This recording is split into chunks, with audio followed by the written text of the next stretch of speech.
Hi, good morning friends. We are on the way to Ulavi. ಇನ್ನೇನು ನಾವು ಅಂದರೆ 12ನೇ ತಾರೀಕು ರವಿವಾರ ಸಾಯಂಕಾಲ 7 ಗಂಟೆಯಿಂದ ನಾವು ಗುಲ್ಬರ್ಗದಿಂದ ಹೊರಟ್ವಿ ಉಳುವಿಗೆ. ಬೆಳಗ್ಗೆ ಐ ಥಿಂಕ್ ಇನ್ನೊಂದು 20 ಮಿನಿಟ್ಸಲ್ಲೆಲ್ಲ ರೀಚ್ ಆಗ್ತೀವಿ ನಾವು.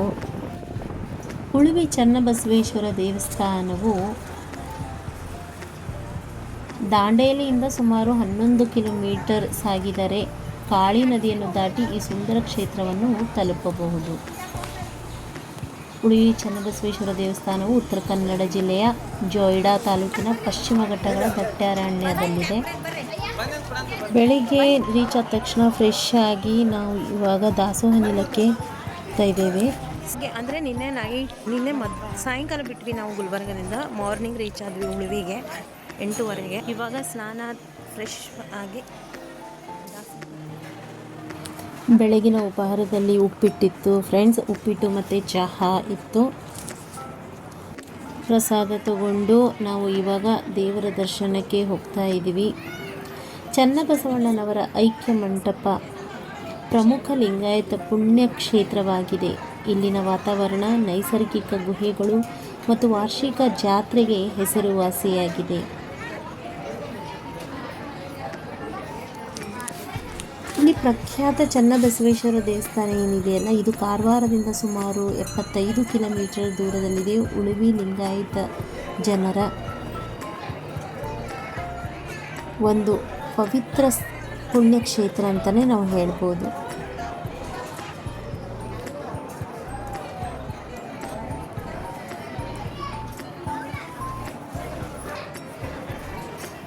ಇತಿಹಾಸ ಹೇಳಬೇಕಂತಂದರೆ ಸುಮಾರು 800 ವರ್ಷಗಳ ಇತಿಹಾಸ ಹೊಂದಿರುವ 12ನೇ ಶತಮಾನದ ಶರಣ ಬಸವಣ್ಣನವರು ಕಲ್ಯಾಣದಿಂದ ಉಳುವಿಗೆ ಬಂದು ಐಕ್ಯರಾದ ಸ್ಥಳ.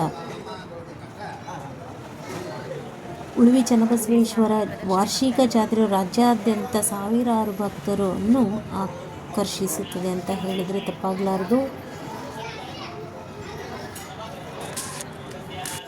12ನೇ ಶತಮಾನದಲ್ಲಿ ಕಲ್ಯಾಣದಲ್ಲಿ ಕ್ರಾಂತಿ ಉಂಟಾದಾಗ ಚನ್ನಬಸವಣ್ಣನವರು ಅಮೂಲ್ಯವಾದ ವಚನ ಸಾಹಿತ್ಯದ ಹೊತ್ತಿಗೆಗಳೊಂದಿಗೆ ಕಲ್ಯಾಣದಿಂದ ಸುರಕ್ಷಿತ ಸ್ಥಳ ಹುಡುಕಿ ಹೊರಟರು. ಶರಣರ ದಂಡಿನೊಂದಿಗೆ ಬಳ್ಳೆಗಾವೆ ಗಲಗನಾಥ ಮಾರ್ಗವಾಗಿ ಕಾಡಿನ ಪ್ರದೇಶವಾದ ಉಳುವಿಯನ್ನು ತಲುಪಿದರು.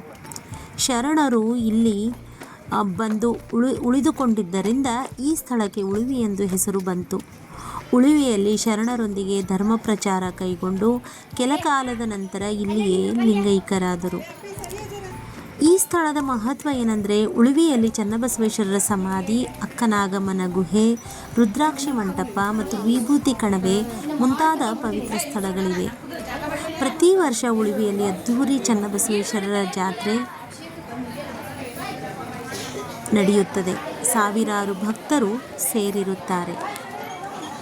ಇಲ್ಲಿ ಪೂಜಾ ಕೊಠಡಿನೂ ಇದೆ ಫ್ರೆಂಡ್ಸ್. ಭಕ್ತ ಜನಗಳಿಗೆ ಬಂದ್ಬಿಟ್ಟು ಸ್ನಾನ ಮಾಡಿಕೊಂಡು, ನೀವು ನೋಡಿದ್ರಲ್ಲ ಇದರಲ್ಲಿ ಹೊಂಡದಲ್ಲಿ ಸ್ನಾನ ಮಾಡಿ ಲಿಂಗ ಪೂಜೆ ಮಾಡುವಂಥ ಒಂದು ಕೊಠಡಿ ವ್ಯವಸ್ಥೆ ಇದೆ.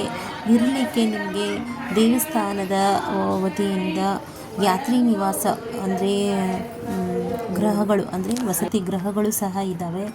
ಆಮೇಲೆ ಇಲ್ಲಿ ಭಕ್ತರಿಗೆ ಅಂದರೆ ದೇವಸ್ಥಾನದಿಂದ ಊಟದ ವ್ಯವಸ್ಥೆಯೂ ಸಹ ಮಾಡಿರುತ್ತಾರೆ.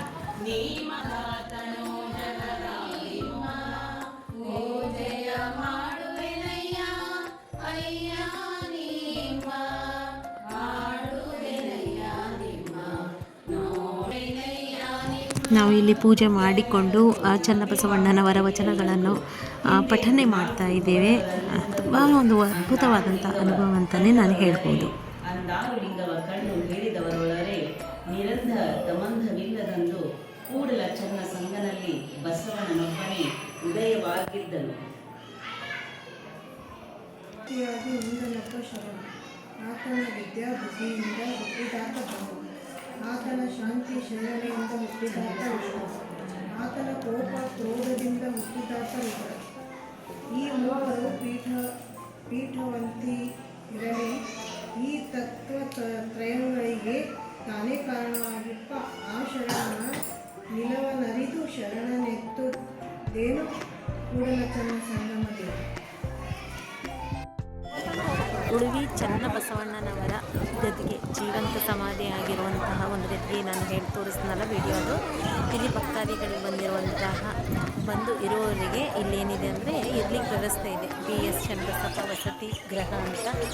ಇಲ್ಲಿ ಎಷ್ಟೊಂದು ಅಂದರೆ ಇರ್ಲಿಕ್ಕೆ ಅವಕಾಶ ಇದೆ, ಪ್ರಸಾದ ಇದೆ, ಬೆಳಗ್ಗೆ ಉಪಹಾರ, ಮಧ್ಯಾಹ್ನ ಅನ್ನದಾಸೋಹ ಇದೆ, ರಾತ್ರಿ ಸಹ ಇದೆ. ಸೊ ನೀವು ಇಲ್ಲಿ ಬಂದರೆ ಚನ್ನಬಸವಣ್ಣನವರ ಒಂದು ಗದ್ದಿಗೆ ಅಂದರೆ ಅವರು ಜೀವಂತ ಸಮಾಧಿ ಆಗಿರೋದ ಈ ಒಂದು ಪುಣ್ಯ ಸ್ಥಳವನ್ನು ನೀವು ದರ್ಶನ ಪಡೆದುಕೊಂಡು ಆಕಳಗವಿ ಅಂತ ಒಂದು ಗುಹೆ ಇದೆ, ಅಲ್ಲಿ ಸಹ ನಾವು ಹೋಗ್ತಾ ಇದ್ದೀವಿ. ಅಲ್ಲಿ ನಾನು ಹೋದ್ಮೇಲೆ ನಾನು ವಿಡಿಯೋ ಮಾಡ್ತೀನಿ, ತೋರಿಸ್ತೀನಿ. ಇದು ನಮ್ಮ ಅಕ್ಕವ್ರದ್ದು ಒಂದು ಅಕ್ಕ ನಾಗಲಾಂಬಿಕೆಯ ಒಂದು ಮಹಿಳಾ ಸಂಘ ಅವರು ಅರೇಂಜ್ ಮಾಡಿದ್ರ ಈ ಒಂದು ಉಳುವಿ ಪುಣ್ಯಕ್ಷೇತ್ರಕ್ಕೆ ವೀಕ್ಷಿಸಲು. ಸೊ ನಾನು ಅವ್ರ ಜೊತೆ ಜಾಯಿನ್ ಆಗಿದ್ದು.